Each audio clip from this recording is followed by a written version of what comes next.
오늘 도움 주실 분은 이가람 MBN골드 매니저입니다. 소개해드릴게요. 안녕하십니까? 안녕하세요. 네. 어제 있었던 일본의 긴축, 네. 이 금리 인상에 대한 이슈는 다행히 오늘은 좀 영향을 미치지 않은 것 같습니다. 네, 정말 다행이죠. 원래는 오늘까지 조금 이어졌다면은 예. 아시아장이 전체적으로 안 좋을 뻔했었는데 다행스럽게도 오늘은 잘 넘어가고 있는 분위기로 보여집니다.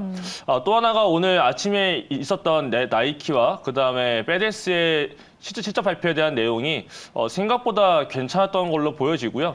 그다음에 또 아무래도 영업이익보다는 순이익 쪽에서의 상승이 올라왔다라는 게 좀 긍정적인 소식으로 보여집니다. 그래서 오늘 밤 미증시에서 잘하면 오늘 미국은 한 번 더 반등을 보일 수 있지 않을까라고 보여지거든요. 그렇게 되면은 내일은 오늘보다도 조금 더 나은 시장이 열릴 수 있지 않을까라고도 보여지고 그다음에 지금 차트상 봤을 때도 지금 조금 빠질 수 있는 자리에서 안 빠지고 버티고 있거든요. 그렇기 때문에 시장이 생각보다 잘 버티고 있다라고 보여지고 오늘 좀 기관들 결국은 개인들 매도랑 외국인 매도가 나왔습니다만은 금융투자 중심으로 좀 물량을 받아주면서 버티고 있다라는 게 그나마 좀 다행이지 않나라고 보여지고 그나마 좀 긍정적인 내용이라면은 이제 과매수 구간은 월등히 이제 이전부터 이미 넘어갔었고요. 이제는 더 내려오게 되면은 이제 과매도로 내려갈 수 있는 순간까지 이제 올 것으로 보여지기 때문에 그렇게 이제 과매도 구간까지 내려가게 된다면은 결국은 다시 한 번 더 길속 반등이 나타나지 않을까 싶고요. 그 다음에 내일 새벽에는 마일콘 테크놀로지의 발표가 좀 있습니다. 그에 따라서 반도체들이 한 번 더 반등을 보여줄 것이냐 그런 업황적인 확인만 잘 나타나 준다면은 또 괜찮을 것 같고, 근데 만약에 내일 아침 새벽 이슈가 잘 나게 되면 네. 금요일 날은 PC 물가지표가 있습니다. 그럼 PC 물가지표는 다들 둔화로 나타날 거는 알고 있는 내용이지만은 뭐 주가의 움직임에서는 봤을 때 PC 물가지표가 들어왔다라고 보여지기가 어렵거든요. 그렇다는 얘기는 미증시에서도 금요일 날 반등을 보여준다면 다음 주 월요일 날 우리나라는 상승 출발도 할 수 있을 법한 모습을 생각해봤을 때 이번 주에서의 지수 하락은 좀 제한적일 수밖에 없겠다라고 보여지고요. 그다음에 다음 주는 커다란 이슈가 없기 때문에 PC 물가지표 이후에 좀 안정적인 증시가 이어지지 않을까. 다만 이제 국내에서는 양도세 이슈가 아직 남아져 있기 때문에 양도세 이슈만 잘 넘어가 주게 되면 뭐 연초까지는 그래도 종목 장세로는 잘 나타나지 않을까라고 보여지고요. 그다음에 길속 반등들도 중간중간 나오기 때문에 시장이 약하다라고 해서 뭐 아무것도 안 할 그런 장세는 아닌 것 같고 계속적으로 좀 참여는 많이 하면서 좀 지켜보셔야 될 필요가 있는 그런 장세다라고 말씀을 드리고 싶습니다. 네, 다음 주에 조금 더 나은 시장을 기대해 봐야겠습니다. 그러면 오늘은 또 내일은 어떤 섹터 그리고 어떤 종목을 눈여겨봐야 될까요? 저희가 세 가지 주제로 한번 뽑아봤습니다. 네, 주제 체크해 보시죠. 네, 오늘 음식료주가 실적 성장에 대한 기대감과 함께 하락장 속에서도 버텨줬습니다. 지금 담아봐도 될까에 대한 이야기 나눠보고요. 자, 두 번째로 반도체주가 정말 부진을 면치 못하고 있습니다. 마이크론 실적 발표가 내일 새벽에 예정되어 있는데 앞으로의 전망 들어보도록 하죠. 네, 마지막으로 중국에서는 급격한 코로나 확산으로 의료 대란이 현실화하고 있다는 이슈까지 저희가 뽑아봤습니다. 자, 첫 번째로 음식료 업종이 하락장에서도 선방을 하면서 경기 방어주의 면모를 보여주고 있습니다. 지금 한국뿐만 아니라 미국에서 K푸드 인기가 정말 높아지고 있다고 하는데 이달 들어 뭐 삼양식품, 농심, 롯데칠성이 모두 수익권에 있는 상황이에요. 그런데 오늘 오리온에 대해서 리포트가 세 가지나 쏟아져 나왔는데 이러한 시점이 저희가 좀 의문스러운 게 리포트가 정말 많이 나올 때가 매도 시점이라고 봐야 되는 건지 아니면 지금 눈여겨봐도 괜찮은 건지 좀 어떻게 보십니까? 저는 내년도도 음식료는 계속 봐야 된다고 봐요. 물론 오늘 좀 많이 올라왔기 때문에 오늘 많이 올라와서 내일 당장 들어가야 된다는 입장은 아니고요. 오늘 좀 많이 올라왔으니까 조금 쉬어가는 구간도 분명히 나올 거다라고 저는 보고 있습니다. 만약에 지수가 올라간다면 음식료 업종들은 조금 약세로 갈 가능성도 있기 때문에 그런 시기에 오히려 음식료 업종들은 이제 좀 좋아지지 않을까라고 저는 보고 있고 차트 한번 좀 보여드리면서 말씀을 드려보도록 하겠습니다. 일단 지금 위에 있는 차트가 코스피 업종지수고요. 아래에 있는 게 음식료 업종지수입니다. 보시면은 코스피는 내려오고 있는데 반대로 음식료 업종의 차트는 올라가고 있죠. 이런 식으로 약간 방어적인 형태를 하고 있는 게 음식료 업종으로 보여집니다. 실제로 종목을 보더라도 오늘 많이 올라갔던 종목 중에 하나가 이제 삼양식품이 좀 있었고요. 네. 그때 뭐 오리온도 있었지만은 오리온은 오늘 아침에 나타났던 리포트 영향도 좀 있어 보이는데 사실 뭐 오리온 쪽은 아무래도 이제 중국 쪽에 대한 리오프닝 기대감도 있어 보입니다. 근데 거기다가 오리온뿐만 아니고 뭐 삼양식품도 오늘 많이 올라갔었고요. 그래서 뭐 삼양식품 그다음에 또 올라갔던 게 롯데 칠성 이런 식으로 음식료들이 다들 개별적인 다 이슈가 있거든요. 뭐 오리온은 중국 쪽 이슈가 있고 그다음에 삼양식품은 라면 자체가 워낙에 잘 나가고 있는 상태에 있다 보니까 그다음에 롯데 칠성 같은 경우도 새롭게 나타났던 처음처럼의 새로라는 주류 자체가 예. 점유율이 좀 올라가고 있다라고 하다 보니까 이슈가 되고 있는데 근데 이들의 공통점이 뭐냐면 이 대부분 다 지난 올 초부터 해서 원재료가 엄청 올라갔습니다. 그렇죠. 공모가부터 해서 엄청 올라갔는데 그 공모가가 올라가는 과정에서 제품 가격을 올려놨거든요. 그럼 공모가가 따르면 공모가가 올라가니까 제품 가격을 이만큼 올려놨는데 예.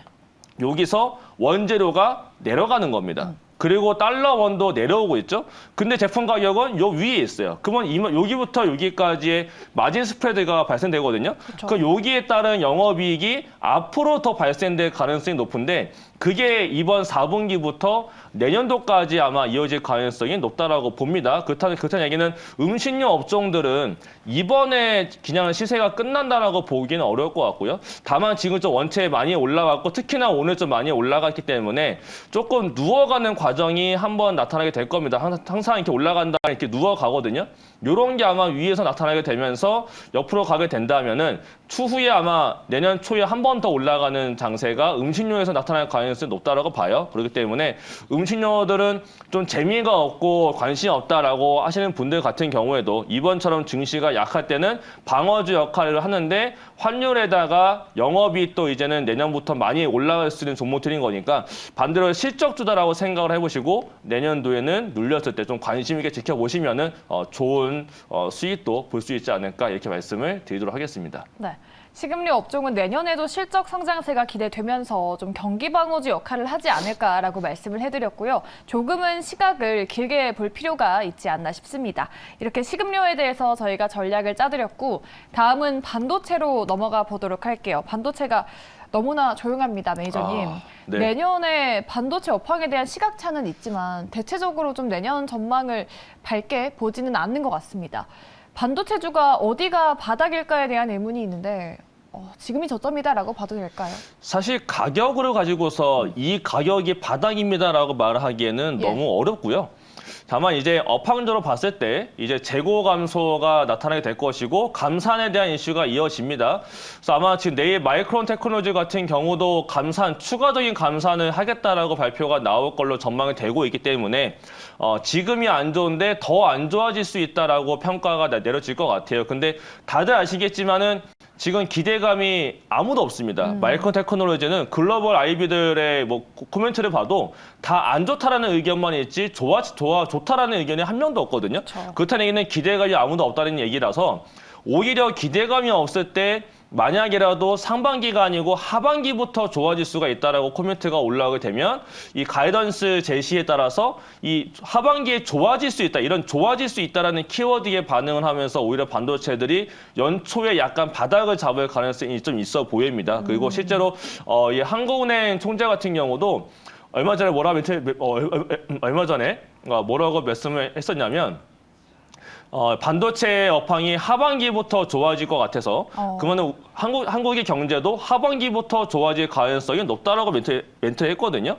그럴 정도로 하반기에 대한 기대감이 있는 게 반도체이기 때문에 결국 상반기에는 바닥을 잡지 않을까. 다만 이제 실적에 대한 발표를 마이크론이 먼저 하는 입장에 있고 1월 달 중순과 말에는 삼성전자와 하이닉스의 발표가 이어지기 때문에 그들의 발표와 가이던스를 봐야 되겠지만은 결국은 그 가이던스 자체도 상반기는 당연히 안 좋을 거고 아마 하반기부터 좋아질 가능성이 높다인 거니까 그건 주식은 한 3개월, 6개월 선 반영을 하거든요. 그렇죠. 그걸로 봤을 때는 1, 2분기 안에 어쨌든 반도체는 바닥에 나오지 않을까. 그래서 아마 반도체가 없거나 좀 관심 있다 하시는 분들은 이제는 좀 관심 있게 봐야 될 시기가 오고 있지 않을까. 어떻게 보면 좀 베팅도 들어갈 만한 시기가 좀 가까워지고 있지 않을까 이렇게 말씀을 드리고 싶습니다. 네, 주가가 선행하는 속성을 감안하면 이미 좀 반도체주의 바닥을 지난다고 볼 수 있지 않을까 싶습니다. 이렇게 저희가 섹터 이슈들을 짚어드렸는데요. 요즘 같은 개별 종목 장세 안에서는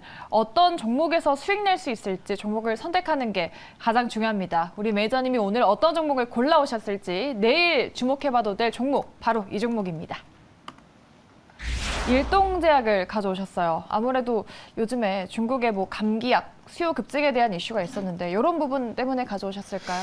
사실 일동제약은 뭐 중국 쪽하고는 조금 별개입니다. 네, 좀 별개고요. 요건 이제 코로나7 조커버라고 해서 이제 일본에 있는 시노기오라는 시오노기라는 네. 제약사와 함께 지금 같이 개발을 했는데 지금 일본 승인 나왔고 이제 한국에서의 도입에 대한 기대감이 좀 있어 보입니다. 뭐 실제로 이제 도입 검토 중이다라고 멘트가 올라왔던 적도 있기 때문에 그런 상태에서 최근에 바닥권에서 차트가 자꾸 만들어지고 있고 수급상 보더라도 지금 연기금이 굉장히 많이 사들어오고 있습니다. 특히 오늘 같은 경우도 연기금이 역대급으로 많이 사왔거든요. 그렇다는 얘기는 뭔가 이제 발표가 나올 게 있지 않을까 이렇게 좀 의심할 수 있는 수급입니다. 그렇기 때문에 좀 단기적 관점에서 일동제약은 좀 관심 있게 보셔도 되지 않을까 이렇게 좀 말씀을 드리도록 하겠습니다. 그래서 이 종목은 중장기 종목은 절대 아니고요. 단기적으로 이제 국내 도입에 대한 좀 기대감으로서 이제 접근을 해보시면 좋을 것 같고요. 오늘 조금 올라와 있기 때문에 조금 아마 내일 눌리는 자리가 더 좋을 것 같습니다. 그렇기 때문에 매수가는 43,000원, 목표가는 전고점 라인대인 47,000원, 네, 손절가는 오늘 저가 라인대인 39,000원을 말씀드리도록 하겠습니다. 네, 이렇게 일동제약, 이 코로나 치료제 조코바에 대한 모멘텀이 있다고 합니다. 저희가 매수가는 43,000원, 목표가 47,000원, 그리고 손절가는 39,000원으로 잡고 대응해 보도록 하겠습니다. 제가 앞서서 이 중국 감기약 이슈가 있었다라고 말씀을 드렸는데 최근에 이러한 종목들이 테마로 많이 튀어오르는 경향이 있잖아요. 맞아요. 그래서 우리가 이 안에서 어떤 종목을 잡아야 될지 아니면 테마는 그냥 테마로 넘겨야 되는지 어떤 전략을 좀 짜야 될까요? 근데 이게 사실 중국 쪽이 실제로 중국에서 매출이 나온다거나 중국 내 법인 있는 회사는 몇 군데 없거든요. 예. 대표적으로 뭐 한미약품 같은 경우 좀 최근에 많이 올라오고 있는데 실제로 한미약품은 중국 내 법인이 있습니다. 실제 중국에서 약도 팔고 있고요. 그렇기 때문에 한미약품이 진짜 찐 수혜주가 되겠다라고 말씀을 드리겠고 이거 말고는 뭐 일양약품 정도가 실제로 중국 내에서 뭐 일이 좀 있다라고 하고 있기 때문에 주가가 올라가고 있는데 진짜 찐 수혜주라면은 한미약품 정도가 아마 찐 수익일 거고 나머지 종목들은 그냥 테마성이 으로 아마 남게 될 겁니다. 그리고 최근에 올라온 뉴스를 보니까 중국 내에서 지금 감기약 수급이 다시 정상화가 될 거다라는 전망치가 1, 2주 안에 나올 거다라고 했기 때문에 그렇다는 얘기는 이제 더 이상 중국 내에서도 똑같이 이제 한국에서도 우리나라 마찬가지였지만은 감기약 쪽에 수급에 문제 생기니까 제어를 했었고 그다음에 좀 수급 풀면서 다 풀렸단 말이에요. 결국 중국도 그렇게 넘어갈 거기 때문에 이번에 이런 중국의 이 제약주 사태 같은 경우는 결국 리오프닝으로 넘어가는 과정이기 때문에 오히려 테마성, 단기 종목을 너무 잡으려고 애쓰기보다 너무 이쪽은 좀 까다롭고 어렵다 하시는 분들은 차라리 올라오지 않은 리오프닝 관련된 종목으로 보시는 게 더 낫지 않을까 이렇게 말씀을 드리겠습니다.